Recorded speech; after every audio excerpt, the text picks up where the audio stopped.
Alright, now I finally get to talk about the movie that, according to Rotten Tomatoes, is worse than bat nipples and Jim Carrey in spandex. So, Batman v Superman: Dawn of Justice, the sequel to Man of Steel, still directed by Zack Snyder. And Man of Steel is a movie that I enjoyed, more so for the fact that it was promising something great. And was this movie the something great? No, it wasn't. Okay.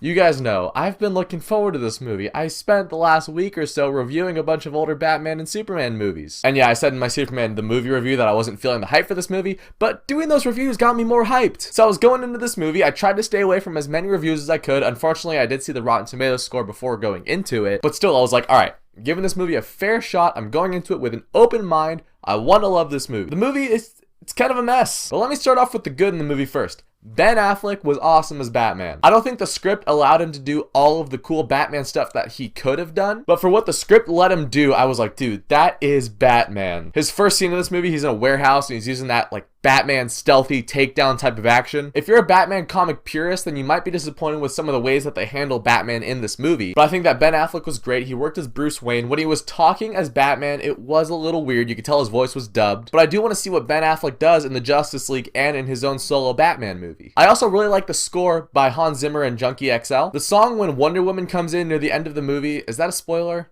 You guys all knew Wonder Woman was in this movie. But the song that plays there, it is a little video game-esque, but it's something that we haven't really heard in a comic book movie before, so I was like, oh, awesome, a new theme for Wonder Woman, that's so cool. Kinda sets Wonder Woman apart from the other superheroes, you know? And Jeremy Irons as Alfred, he was pretty cool too. He works a lot with Bruce Wayne, being his like detective and his eyes behind the scenes. Jeremy Irons is a great actor, and they're going for, obviously, a younger, slightly darker Alfred. So yeah, get the voice of Scar in there, perfect. Okay, now let's talk about the plot of this movie. There really isn't one. Nothing happens for the first like hour and a half of this movie. And they're trying to balance so many different characters and so many different story arcs. Like the first scene in the movie, it's about Superman and Lois Lane. And then it goes to Batman, then it goes to Lex Luthor, then it goes to some senators, and then it goes to Lois Lane. And when it's finally back at Superman, you're like, wait, what was Superman doing? Why do I care again? And this might be a little too harsh for this movie because there are parts of this movie that I enjoyed, but this movie reminded me of The Phantom Menace at sometimes. There's a lot of characters. No one really stood out. I mean, Ben Affleck stood out as Batman, but I wouldn't call Ben Affleck the main character of this movie. The person that should have been the main character of this movie is Superman, and he wasn't in it enough for me to care. I liked Henry Cavill in Man of Steel, but they didn't give him a lot of range and stuff to work with. When he gets his powers in Man of Steel, that's pretty cool, but the movie ends with him getting his job at the Daily Planet. So you're like, okay, now I get to see the dynamic between Clark Kent and Superman. But it's not really there. He's the same character both times. One of the big things about this movie is the government and the people. They don't know if they can trust Superman because of all the havoc he caused when he was killing Zod at the end of Man of Steel. And they have that scene in the trailer where Superman goes to the Capitol and he's at a hearing. And when Superman goes in, he's making this face like he wants to murder everyone in the room. Right there, I was like, yeah, I see why they don't trust you.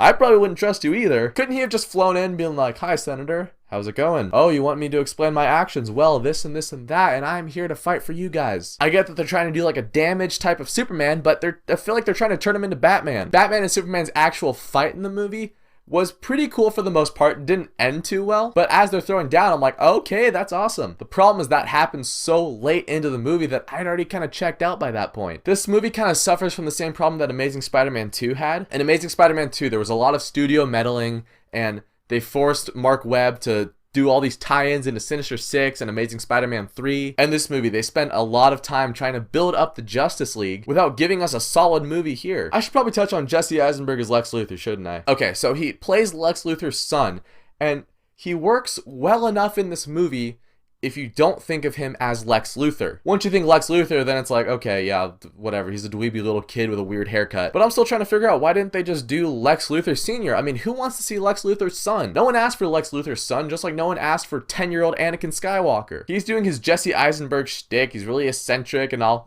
oh, Superman, hello, nice to meet you, Lex, it's a pleasure. Near the end of the movie, when it gets kind of sinister and diabolical, it works in some scenes, completely doesn't work in others. I think one way that they really could have fixed this movie is cut out a good 4 to 5 characters in this movie, and they should have spent more time developing Henry Cavill's Superman. Made him a little more lighthearted and fun, because this movie is one note the entire way through. It's somber and drab and boring. And you guys saw this in the trailer, so I don't know if I'd classify it as a spoiler, but there is a villain in the last act of this movie that comes so far out of left field. Honestly, he could have been his own movie. He basically exists to bring together Batman, Superman, and Wonder Woman together. The fight with him I did enjoy, but it didn't belong in this movie. It should have been in a different movie. Oh dang, I almost forgot to talk about Gal Gadot as Wonder Woman. Gal Gadot as Wonder Woman, I don't think Gal Gadot is the greatest actress, or at least I didn't see it in the Fast and Furious movies. It might be too early to judge her as Wonder Woman.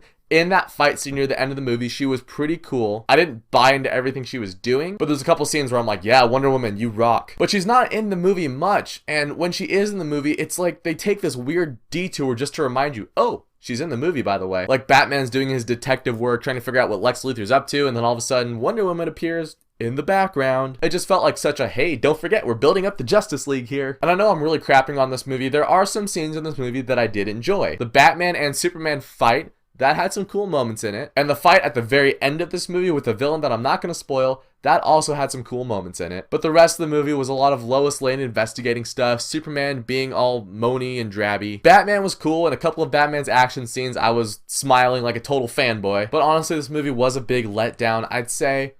I mean, you guys are going to see it because it's Batman versus Superman. And this is building up the DC Cinematic Universe, so it's tough for me to recommend this movie. I feel like you should check it out because it's gonna lead to better stuff, I hope. But as a one movie, I think this thing fails. So there it is.